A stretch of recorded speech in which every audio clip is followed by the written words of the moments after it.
16장 하나님께서 만나와 메추라기를 보내주시다.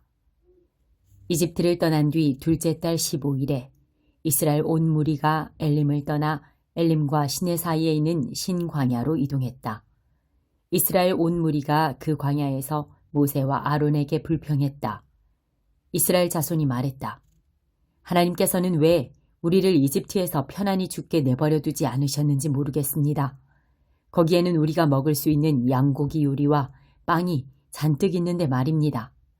당신들이 우리 이스라엘 온 무리를 이 광야로 끌고 와서 굶겨 죽이고 있는 것 아닙니까? 하나님께서 모세에게 말씀하셨다. 내가 하늘에서 너희에게 양식을 비처럼 내려주겠다.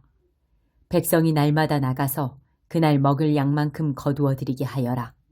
그들이 나의 가르침대로 사는지 살지 않는지 내가 그들을 시험해 보겠다.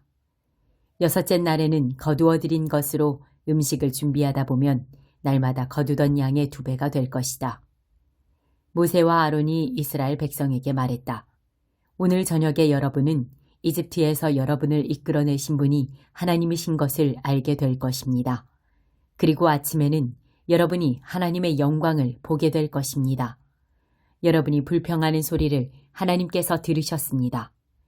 여러분도 알다시피 여러분이 불평한 것은 우리에게 한 것이 아니라 하나님께 한 것입니다. 모세가 말했다. 하나님께서 저녁에는 여러분에게 고기를 주셔서 먹이시고 아침에는 여러분에게 빵을 주셔서 배불리 먹이실 것입니다. 여러분이 불평하는 소리를 하나님께서 들으신 것입니다. 도대체 우리가 누구이기에 이렇게 불평하는 것입니까? 여러분이 불평한 것은 우리에게 한 것이 아니라 하나님께 한 것입니다. 모세가 아론에게 지시했다. 이스라엘 온 무리에게 하나님께 가까이 나오십시오. 그분께서 여러분이 불평하는 소리를 들으셨습니다 하고 전해주십시오. 아론이 이스라엘 온 무리에게 지시를 내릴 때 그들이 광야를 바라보았다. 그곳에서 하나님의 영광이 구름 속에 분명하게 드러났다. 하나님께서 모세에게 말씀하셨다. 이스라엘 자손이 불평하는 소리를 내가 들었다. 이제 그들에게 이렇게 알려라. 해가 질 때는 너희가 고기를 먹을 것이고 동이틀 무렵에는 양식을 배불리 먹을 것이다. 너희는 내가 하나님, 너희 하나님인 것을 깨닫게 될 것이다. 그날 저녁에 메추라기가 날아와 진을 덮었고 아침에는 온 진에 이슬이 맺혔다. 이슬이 거치자 광야의 지면에 마치 땅 위에 맺힌 서리처럼 가는 것이 널려 있었다. 이스라엘 자손이 그것을 보고 서로 만후, 이게 뭐지? 하고 물었다. 그들은 그것이 무엇인지 몰랐다. 모세가 그들에게 말했다. 이것은 하나님께서 여러분에게 먹으라고 주신 양식입니다. 하나님께서 이렇게 지시하셨습니다. 각자 자기가 먹을 만큼 한 사람에 2리터씩 거두어 드려라. 각자 자기 장막에 있는 모든 사람이 먹을 만큼 거두어 드려라. 이스라엘 백성이 광야로 나가 거두어 드리기 시작했다. 더러는 조금 많게, 더러는 조금 적게 거두어 드렸다. 그러나 거두어 드린 것의 양을 달아보니 조금 많이 거둔 사람도 남지 않고 조금 적게 거둔 사람도 모자라지 않았다. 각 사람이 필요한 만큼만 거두어 드린 것이다. 모세가 그들에게 말했다. 거둔 것을 아침까지 남겨두지 마십시오. 그러나 그들은 모세의 말을 듣지 않았다. 몇몇 사람이 거둔 것 가운데 일부를 아침까지 따로 남겨두었다. 그러자 거기서 벌레가 생기고 악취가 났다. 모세가 그들에게 크게 화를 냈다. 아침마다 사람들이 저마다 필요한 만큼 그것을 거두어 드렸다. 해가 뜨거워지면 그것은 녹아서 사라져버렸다. 여섯째 날에는 한 사람의 4리터씩 2배로 양식을 거두어 드렸다. 무리의 지도자들이 모세에게 와서 이 일을 보고했다. 모세가 말했다. 하나님께서 말씀하셨습니다. 내일은 안식의 날, 곧 하나님의 거룩한 안식일이다. 무엇이든 구울 것이 있거든 오늘 굽고 삶을 것이 있거든 오늘 삶아라. 남은 것은 아침까지 따로 챙겨두어라. 그들은 모세가 지시한 대로 남은 것을 아침까지 따로 챙겨두었다. 거기서는 악취가 나지 않았고 벌레도 생기지 않았다. 모세가 말했다. 오늘은 그것을 먹으십시오. 오늘이 바로 그날, 곧 하나님께 드리는 안식일입니다. 오늘은 지면에서 그것을 얻지 못할 것입니다. 6일 동안은 날마다 그것을 거두어 드리십시오. 그러나 일곱째 날은 안식일이니 그것을 거두어 드리지 못할 것입니다. 일곱째 날에 백성 가운데 몇몇 사람이 그것을 거두어 드리려고 나갔으나 아무것도 얻지 못했다. 하나님께서 모세에게 말씀하셨다. 너희가 언제까지 내 명령을 어기고 내 지시를 따르지 않으려느냐? 하나님이 너희에게 안식일을 주었다는 것을 모르겠느냐? 그래서 내가 여섯째 날에 너희에게 이틀치 양식을 주는 것이다. 그러니 일곱째 날에 너희는 각자 자기 집에 머물고 집 밖으로 나가지 마라. 백성이 일곱째 날에는 일을 하지 않고 쉬었다. 이스라엘 자손이 그것의 이름을 만나, 이게 뭐지? 라고 했다. 그것은 고수씨같이 희고 꿀을 섞은 과자 같은 맛이 났다. 모세가 말했다. 이것은 하나님의 명령입니다. 너희는 이것을 1오멜 곧 2리터들이 단지에 담아 다음 세대를 위해 보관해 두어라. 그렇게 해서 내가 너희를 이집트에서 이끌어낸 뒤에 광야에서 너희를 먹여 살린 양식을 그들이 볼 수 있게 하여라. 모세가 아론에게 말했다. 단지 하나를 가져다가 그 속에 만나 2리터를 채우십시오. 그것을 하나님 앞에 두고 다음 세대를 위해 잘 보관하십시오. 아론은 하나님께서 모세에게 제시하신 대로 그것을 챙겨 증거판 앞에 두고 보관했다. 이스라엘 자손은 장차 정착하여 살게 될 땅에 이를 때까지 40년 동안 만나를 먹었다. 그들은 가나안으로 들어가는 경기에 이를 때까지 만나를 먹었다. 고대 도량형에 따르면 1오멜은 10분의 1 에바다. 19장 삭개오. 예수께서 여리고에 들어가 걷고 계셨다. 삭개오라는 사람이 거기에 있었는데 그는 세금 징수하는 우두머리이자 상당한 부자였다. 그는 예수를 보고 싶은 마음이 간절했으나 무리 때문에 시야가 가렸다. 키가 작아서 사람들 너머로 볼 수가 없었다. 그는 예수께서 지나가실 때 보려고 먼저 달려가 뽕나무에 올라갔다. 예수께서 나무 밑에 오셔서 올려다보며 말씀하셨다. 삭개오야, 어서 내려오너라. 오늘은 내가 내 집에서 묵어야겠다. 삭개오는 자신의 혼이 도저히 믿기지 않았다. 그는 나무에서 내려와 기쁜 마음으로 예수를 자기 집에 모셨다. 그 일을 본 사람들이 하나같이 붕괴하며 투덜거렸다. 저분이 무슨 일로 이 사기꾼 같은 사람을 가까이 하는가? 삭개오는 놀라서 그냥 그 자리에 서 있었다. 그가 더듬거리며 사죄했다. 주님, 제 수입의 절반을 가난한 사람들에게 거저주겠습니다. 그리고 제가 남을 속인 일이 있으면 그 피해액을 4배로 보상하겠습니다. 예수께서 말씀하셨다. 오늘은 이 집에 구원이 임할 날이다. 여기 아브라함의 자손 삭개오가 있다. 인자는 잃어버린 자를 찾아 회복시키려고 왔다. 투자금 이야기. 그들이 말씀에 집중하고 있을 때 예수께서 다음 이야기를 들려주셨다. 그렇게 하신 것은 사람들이 예루살렘 가까이 이르면서 하나님 나라가 금방이라도 나타날 것 같은 기대감으로 고조되어 있었기 때문이다. 왕가의 자손인 사람이 있었는데 그는 자신의 통치권을 위임받기 위해 멀리 본국까지 다녀와야 했다. 그는 먼저 종 10명을 한 곳에 불러 모아 각 사람에게 돈을 얼마씩 주면서 내가 돌아올 때까지 이 돈을 잘 운용하여라 하고 지시했다. 그런데 그곳 사람들은 그를 미워했다. 그래서 그들은 그의 통치에 반대하는 탄원서를 작성하여 사절단에게 들려서 보냈다. 우리는 이 사람이 우리를 다스리는 것을 원치 않습니다. 통치권을 위임받고 돌아온 그는 돈을 맡겼던 종 10명을 불러 그들이 돈을 어떻게 운용했는지 알아보았다. 첫 번째 종이 말했다. 주인님, 주인님의 돈을 2배로 늘렸습니다. 그가 말했다. 착한 종아, 잘했다. 내가 이 작은 일을 믿음직스럽게 해냈으니 내가 너를 10성읍을 다스리는 자로 삼겠다. 두 번째 종이 말했다. 주인님, 주인님의 돈으로 절반의 수익을 남겼습니다. 그가 말했다.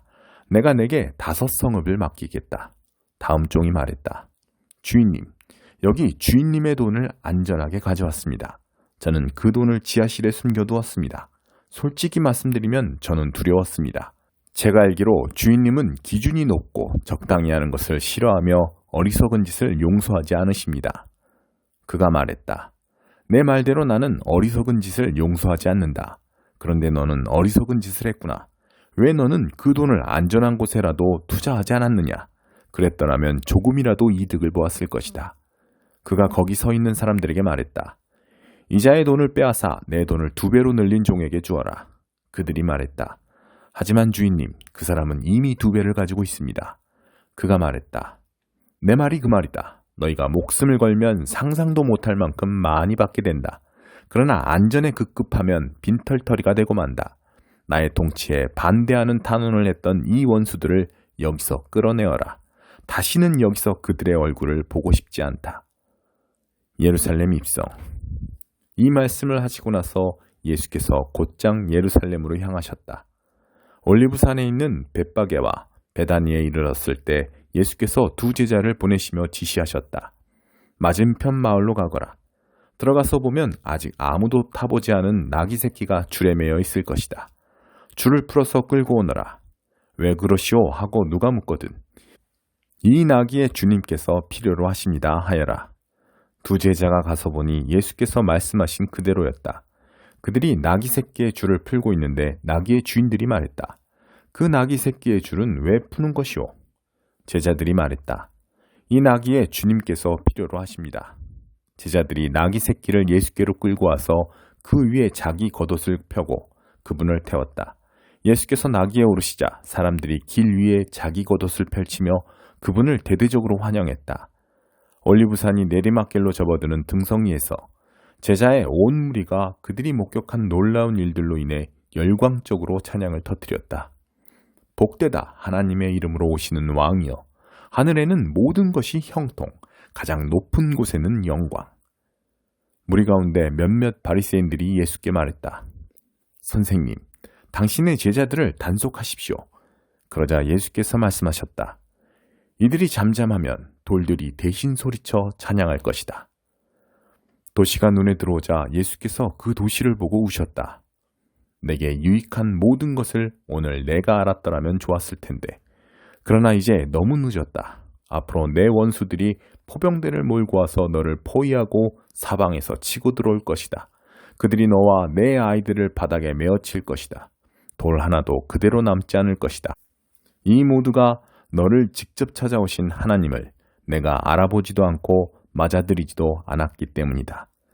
예수께서 성전에 들어가셔서 거기에 상점을 차려놓고 온갖 잡다한 것을 파는 사람들을 모두 쫓아내셨다. 예수께서 말씀하셨다. 성경에 이렇게 기록되었다. 내 집은 기도하는 집이다. 그런데 너희는 그곳을 종교시장으로 바꾸어 놓았다. 그때부터 예수께서 날마다 성전에서 가르치셨다. 대제사장과 종교학자와 백성의 지도자들은 예수를 제거할 방법을 찾으려고 혈안이 되어 있었다. 그러나 그분의 말씀을 한마디라도 놓칠세라 경청하는 백성 때문에 그들도 어찌할 수 없었다. 34장. 엘리후가 계속해서 말했다.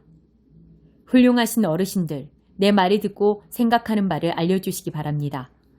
여기서 벌어지고 있는 상황을 제대로 파악하려면 머리를 맞대고 상의해야 하니까요. 이 정도는 누구나 아는 상식입니다. 누구나 맛을 느낄 수 있는 것처럼 말입니다. 들으신 것처럼 욥은 이렇게 말합니다. 나는 옳다. 그런데 하나님은 내게 공정한 재판을 허락하지 않으신다. 나는 스스로를 변호하는 자리에서 거짓말쟁이라는 소리를 들었고 잘못한 것이 없는데도 처벌을 받았다. 이보다 더 심한 말을 들어보신 적이 있습니까? 욥의 눈에는 보이는 것이 없답니까? 나쁜 친구들과 너무 많은 시간을 보낸 걸까요? 엉뚱한 무리와 너무 오래 어울려 다닌 걸까요? 그래서 하나님을 기쁘게 해드리려고 애써봐야 소용없다는 그들의 말을 앵무새처럼 따라하게 된 걸까요? 어르신들은 이런 문제를 능숙하게 다루는 분들이니 나와 의견이 같을 것입니다. 하나님이 악을 행하실 리 없고 전능하신 분께서 잘못을 저지르실 리 없습니다. 그분은 더도 덜도 말고 딱 우리가 행한 그대로 갚으십니다. 사람은 언제나 뿌린 대로 거둡니다. 하나님이 악한 일을 하시거나 전능하신 분이 정의를 뒤엎으실 리 없습니다. 그분은 온 땅을 다스리시는 분, 온 세상을 한 손에 쥐고 계시는 분, 그분이 호흡을 불어넣지 않으시면 남녀노소 모두 공기가 부족하여 죽고 말 것입니다. 그러니 욥이여, 잘 생각해 보십시오. 누가 봐도 분명한 사실입니다. 질서를 싫어하는 자가 질서를 유지할 수 있겠습니까?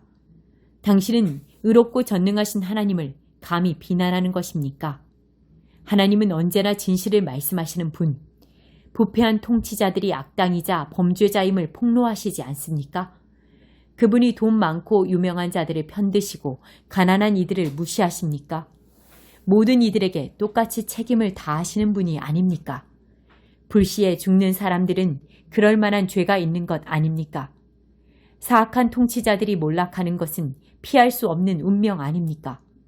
대단하다는 사람들이 쓰러져 죽을 때 우리는 하나님이 배후에서 일하고 계시다는 것을 깨닫습니다. 하나님은 모든 사람을 살피시고 사소한 것 하나도 놓치지 않으십니다. 그분의 눈을 속이고 악을 행하려는 자들을 가려줄 만큼 캄캄한 밤이나 깊은 어둠은 존재하지 않습니다. 하나님은 그들의 범죄를 입증할 증거를 더 모으실 필요가 없습니다. 그들의 죄는 명백한 사실이기 때문입니다. 그분은 고위 인사나 유력 인사들을 묻지도 않고 해임하시고 곧바로 다른 사람들로 그 자리를 채우십니다. 잘못을 저지르고 무사히 빠져나가는 사람은 없습니다. 하룻밤 만에 판결문이 서명, 봉인, 교부됩니다. 그분은 모두가 볼 수 있는 탁 트인 곳에서 악한 자들을 그 악한 행위대로 처벌하십니다. 그들은 그분을 따르지 않고 그분의 길을 더 이상 생각하지 않기 때문입니다. 그들의 배교를 알린 것은 가난한 이들의 울부짖음이었습니다. 억눌린 이들의 울부짖음을 하나님이 들으신 것입니다. 하나님이 침묵하신다 한들 그것이 당신과 무슨 상관이 있습니까? 하나님이 얼굴을 숨기신다 한들 어찌하겠습니까?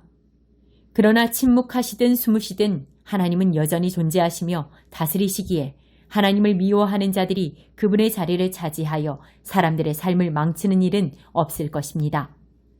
그러니 그냥 하나님께 실토하지 그럽니까?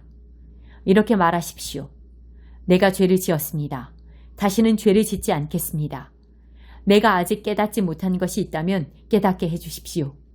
그동안 저지른 악을 다시는 저지르지 않겠습니다. 당신이 하나님 뜻대로 살고 싶지 않다고 해서 하나님이 당신의 뜻대로 움직이셔야 합니까? 선택은 당신의 몫입니다. 내가 대신할 수 없지요. 어느 쪽을 선택할 것인지 말해보십시오. 생각이 올바른 사람들이 이구동성으로 하는 말, 내 말에 동의하는 지혜로운 사람들이 하는 말이 있습니다. 욥은 헛똑똑이야. 터무니없는 소리만 짓거려대지. 욥이여, 하나님께 그렇게 못되게 말대꾸를 했으니 어디 구석으로 끌려가 호된 질책을 받아 마땅합니다. 원래 지은 죄에다가 하나님의 징계에 저항하고 무엄하게도 하나님께 주먹을 휘두르며 전능하신 분을 여러 죄목으로 고발하는 죄를 더했기 때문입니다.